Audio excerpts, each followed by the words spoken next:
Oggi parliamo di pesce a chilometro zero. Cosa si intende per pesce a chilometro zero? Ma soprattutto, come deve essere indicato legalmente? Il pesce a chilometro zero è il pesce pescato nelle nostre acque.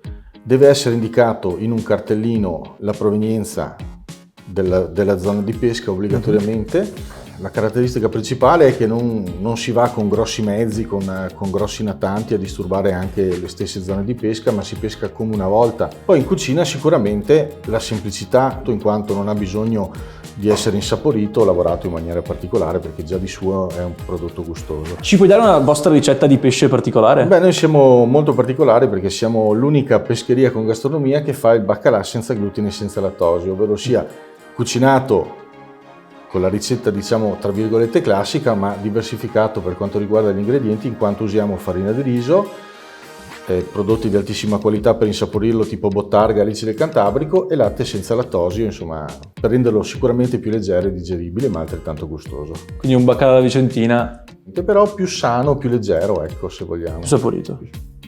Ma quali sono le differenze effettive fra una piccola pescheria e la grande distribuzione? La piccola pescheria, in particolar modo la nostra, è il tempo di approvvigionamento, ovvero sia noi stessi personalmente peschiamo il pesce la mattina presto e al pomeriggio è già sui nostri banchi, Sì. Mentre per quanto riguarda la grande distribuzione si affida fondamentalmente alla pesca industriale, quindi pescherecci che stanno fuori 48-72 ore, dopodiché passano per il mercato del pesce e poi entrano in distribuzione, quindi un pesce pescato generalmente ha già 3 giorni quando è sul banco. Non è già più fresco. E questo era il consiglio del giorno in 90 secondi.